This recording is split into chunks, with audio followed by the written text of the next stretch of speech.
तो हत्यारे सलीम वास्तिक की बात करता है, उसकी स्वागत की बात करता है, तो मुझे लगता है कि ऐसे लोगों की समाज में जगह नहीं होनी चाहिए। आप देखें लाइव टीवी इंडिया में आपके साथ जुनैद अंसारी और बातचीत करेंगे। एक्स मुस्लिम सलीम वास्तिक जेल से उनको जमानत मिल जाती है। जमानत से बाहर आते ही पहले वो जिहादियों को चेतावनी देते हैं कि जिहादियों समझ जाओ, और फिर एक बाबा है उनका फूल मालाओं से स्वागत करते हैं। तो नसीम खान समाजवादी के नेता, इनसे बातचीत करेंगे। पहले तो स्वागत है। धन्यवाद। कैसे देखते हैं आते ही फिर से मुस्लिमों को एक शब्द से चेतावनी दे दी, वो भी Muslim, ex Muslim Salim Wastik. Ex Muslim नहीं है, उसको आप एक्स मुस्लिम ना कह करके उसको हत्यारा, हिंदू बच्चे का हत्यारा, नाबालिग हिंदू बच्चे का हत्यारा, अपहरणकर्ता और बलात्कारी, ये तीनों अपराध उसने किए हुए। इसलिए उसको अपराधी को अपराधी कहो, एक्स मुस्लिम कह के उसको इज्जत क्यों दे रहे हो? और ऐसे आदमी की समाज में कोई बात नहीं होनी चाहिए, और ऐसे आदमी की समाज में कोई जगह नहीं होनी चाहिए। ये गंदी नाली के गटर के कीड़े हैं, अपराधी हैं, और अपराध ही करेंगे, इसके अलावा कुछ नहीं करेंगे। आते ही जिहादियों समझ जाओ आ गया, फिर ऐसा कुछ नहीं है। उसको पता है एनसीआर राष्ट्रीय राजधानी क्षेत्र में नंद किशोर गुर्जर, पिंकी चौधरी, दत्त चौधरी, यति महाराज जैसे कुछ सिरफिरे हैं जो मुसलमानों की नफरत दिल में रखते हैं, और नफरत इतनी दिल में है उनके अंदर कि उस नफरत के कारण वो एक हिंदू बच्चे के हत्या करने वाले को साथ लेके चल रहे हैं, उसका महिमा मंडन कर रहे हैं। और पिंकी चौधरी की मैं तारीफ करता हूँ। पिंकी चौधरी का जितना गैंग है, अक्कू पंडित है, इनकी मैं तारीफ कर रहा हूँ इस मामले में कि सलीम वास्तिक से मिलने से उन्होंने मना कर दिया, जो मुझे जानकारी लग रही है। क्योंकि सही बात है, आप एक हिंदू आइडियोलॉजी पे काम कर रहे हो और हिंदू बच्चे के हत्यारों से कोई क्यों मिलेगा? लेकिन यति महाराज का मेरे समझ में नहीं आ रहा है। मैं यही तो समझ रहा हूँ, आपके अंदर मुसलमानों को लेकर इतनी नफरत कि आप हिंदू बच्चे की हत्या करने वाले को आप मंदिर में बुला के स्वागत कर रहे हो।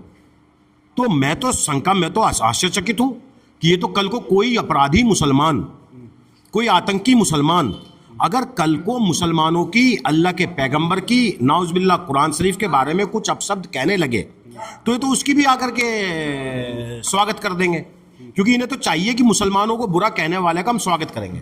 लेकिन उस हिंदू बच्चे की, जो 16-13 साल का बच्चा था, संदीप था, उसकी माँ से मिलो ना आप, जा करके उसकी माँ से मिलो, उसकी माँ पे क्या गुजर रही है।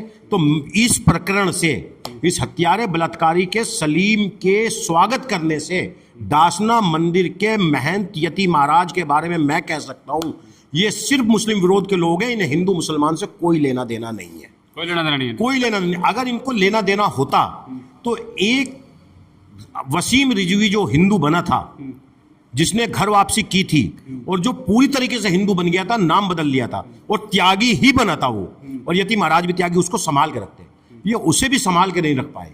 तो मुझे लगता है कि इनको हिंदुओं से कोई लेना देना नहीं है। और यति महाराज की यहाँ क्या बात करनी? यति महाराज तो योगी जी को बुरा कह देते हैं, मोदी जी को बुरा कह देते हैं। मैं समाजवादी पार्टी का नेता हूँ। माननीय अखिलेश यादव जी ने हमें इतने संस्कार दिए हैं कि हमें अगर जो प्रधानमंत्री का विरोध करना है तो हमें विचारों और नीतियों पे तो विरोध करेंगे, हम उनको अपशब्द नहीं कह सकते। यति महाराज के बारे में क्या बात कर रहे हो? यति महाराज ने तो ये तक कहा था कि भारतीय जनता पार्टी के अंदर अगर महिलाओं को पद चाहिए तो उन्हें किसी के पास सोना पड़ेगा, और हंसे थे कह के वीडियो, ये कह के हंसे थे। तो यति महाराज जैसा आदमी मुझे नहीं लगता है कि उसकी बात होनी चाहिए समाज में। जो हत्यारे बलात्कारी सलीम वास्तिक की बात करता है, हिंदू हत्यारे सलीम वास्तिक की बात करता है, उसकी स्वागत की बात करता है, तो मुझे लगता है कि ऐसे लोगों की समाज में जगह नहीं होनी चाहिए। अच्छा, एक बात कर रहे हैं कि अमेरिका ने एक नाव पे हमला किया, 3 भारतीय मारे जाते हैं, लोग चुप होते हैं। उसमें एक राजेश नाम के व्यक्ति हैं जिनका बेटा मारा गया। ये वही राजेश है जो गाजा पे कहते थे एक दिन में खत्म कर दो। इस प्रकरणों के देखिए, जो जैसा बोएगा वैसा काटेगा। किसी की भी हत्या पर खुश होना, किसी भी के भी शोषण पर खुशी मनाना, ये सरासर अपने अंदर अपराध है। और आज उनके साथ हो रहा, कल को मेरे साथ हो सकता है। इसी कड़ी में ऐसे ही इनके साथ भी हुआ है कि जिन्होंने गाजा में जो मुस्लिम बच्चे मारे जा रहे थे उस पर खुशी जताई थी, आज उसी अमेरिका ने उसके बच्चे को मार दिया। तो वो रो रहा है, लेकिन हम तो उस पर भी दुख जाहिर कर रहे हैं, हम उसकी पीड़ा समझ रहे हैं, हम हंस नहीं रहे। हमने तो सूर्या की मां को लेकर के भी दुख जाहिर किया, हमने सूर्या की हत्या पर भी मजम्मत की, उसका विरोध प्रकट किया। हमने चिराग त्यागी की हत्या पर भी विरोध प्रकट किया। हमने तो बड़ौद के अंदर जो हत्याएं हुई 3, जो वरुण लुहारी ने उसको मारा, बल्कि उसने अपराध किया था, लेकिन उन लोगों ने जो वरुण लुहारी को मारा तो हमने उस पर भी अपना विरोध प्रकट किया, उस पर भी अपना दुख जाहिर किया, क्योंकि सजा देने का राइट केवल न्यायालय को है। तो एक माँ से पूछो जिनके बच्चे वो मारे जा रहे थे, उनके जी पे क्या गुजर रही थी? उनके जी पे वही गुजर रही थी, राजेश नाम है ना शायद उनका, राजेश जी, उनके जी पे वही गुजर रही थी जो आज आपके जी पे गुजर रही है। तो इसलिए मुझे लगता है किसी के दुख पर खुश नहीं होना चाहिए। ये ऐसा ही है जैसे हम वैष्णो देवी मंदिर में श्रद्धालु जो जाते हैं और वो कहीं ऊपर पहाड़ी से गिर जाए, हम मुसलमान होने के बाद ये कहें कि देखो कितनी अच्छी बात है, हिंदू श्रद्धालु गिर गए, तो कल को हज पे भी तो भगदड़ होती है, वहां भी तो आग लग सकती है, वहां भी तो लोग मरते हैं, कई बार वहां पे भी घटनाएं हुई हैं। तो जैसा हिंदू श्रद्धालु है वैसे ही मुस्लिम श्रद्धालु है, जैसी इनकी मथुरा में परिक्रमा है वैसे ही हमारा जो है क्या नाम है सऊदी अरब के अंदर परिक्रमा है। तो हमें सबका सम्मान करना चाहिए, हमें सबकी बात करनी चाहिए, हमें सभी धर्मों को साथ लेकर चलना चाहिए। पीडीए जननायक राहुल गांधी जी तो यही कहते हैं कि आप सबको साथ लेके चलो, और जो गरीब तबका है, पीडीए है, उसके जो है उत्थान की बात करो, उसको न्याय दिलाने की बात करो। लास्ट सवाल, अखिलेश यादव कह रहे हैं अगर 29 में 27 में अगर बीजेपी जीतती है तो इस देश का ये आखिरी चुनाव हो। बिल्कुल, अगर उन्होंने कहा है तो कुछ सोच समझ के कहा, उनके पास कोई फीडबैक होगा।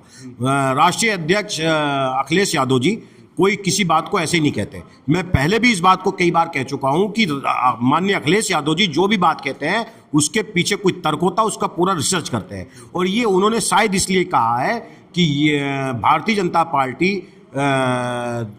अगर आगे जीतती है तो आगे मोदी और अमित शाह अपने आप को सत्ता में रखने के लिए चुनावों को खत्म करा देंगे, क्योंकि मोदी और अमित शाह को यह पता चल चुका है बंगाल चुनाव के बाद कि भारतीय जनता पार्टी को कोई पसंद नहीं कर रहा है।